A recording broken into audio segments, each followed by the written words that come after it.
स्वर्ग और नरक की कहानी। एक बुजुर्ग औरत मर गई। यमराज लेने आए। औरत बोली, आप मुझे स्वर्ग ले जाएंगे या नरक? यमराज, दोनों में से कहीं नहीं। तुमने इस जन्म में बहुत ही अच्छे कर्म किए हैं, इसलिए मैं तुम्हें सीधे प्रभु के धाम ले जा रहा हूँ। औरत, धन्यवाद, पर मेरी आपसे एक विनंती है। मैंने यहाँ धरती पर स्वर्ग नरक के बारे में बहुत सुना है, इसलिए मैं एक बार दोनों जगहों को देखना चाहती हूँ। यमराज, तुम्हारे कर्म अच्छे हैं, इसलिए मैं तुम्हारी यह इच्छा पूरी करता हूँ। दोनों चल पड़े। सबसे पहले नरक आया। वहाँ नरक में सभी लोग दुबले पतले और बीमार दिखाई दे रहे थे। औरत ने एक आदमी से पूछा, यहाँ आप सब लोगों की ऐसी हालत क्यों है? आदमी, मरने के बाद जब से यहाँ आए हैं, हमने एक दिन भी खाना नहीं खाया। भूख से हमारी आत्माएं तड़प रही है। बुजुर्ग औरत की नज़र एक विशाल पतीले पर पड़ी, जो कि लोगों से करीब 100 फीट ऊंचा होगा।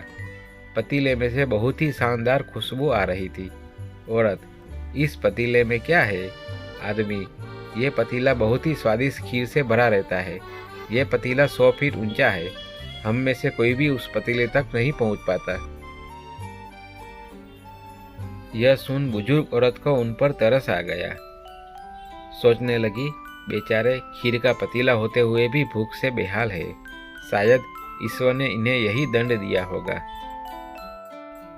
अब यमराज बुजुर्ग औरत को स्वर्ग लेके गया। वहां पर बुजुर्ग औरत को सबके हंसने और खिलखिलाने की आवाज सुनाई दी। उनको खुश देखकर बुजुर्ग औरत भी बहुत खुश हो गई। पर वहां स्वर्ग में भी बुजुर्ग औरत की नज़र वैसे ही 100 फीट ऊंचे पतीले पर पड़ी जैसा नरक में था। औरत बोली, पतीले में क्या है? स्वर्ग के लोग, इसमें स्वादिष्ट खीर है। औरत, ये पतीला तो 100 फीट ऊंचा है। इस हिसाब से तो आप लोगों को खाना मिलता ही नहीं होगा।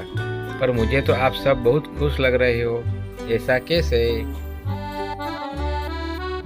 एक व्यक्ति बोला, तो क्या हो गया? पतीला ऊंचा है तो यहाँ कितने सारे पेड़ हैं। हमने इन पेड़ों की लकड़ी से एक विशाल सीढ़ी का निर्माण किया। उस लकड़ी के सीढ़ी के सहारे हम पतीले तक पहुँचते हैं और सब मिलकर खीर का आनंद लेते हैं। यमराज, ईश्वर ने स्वर्ग और नरक मनुष्य के हाथ में सौंप रखा है। चाहे तो अपने लिए नरक बना ले, चाहे तो अपने लिए स्वर्ग। ईश्वर ने सबको एक समान हालतों में डाला है। वह किसी से भेदभाव नहीं। वहाँ नरक में भी पेड़ पौधे सब थे, पर वह लोग खुद ही आलसी है। उन्हें खीर हाथ में ही चाहिए।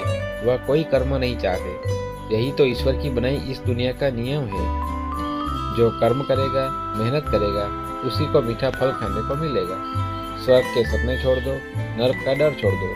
बस आपकी वजह से किसी का दिल न दुखे, इतना सोचो, और बाकी सब कुदरत पर छोड़ दो।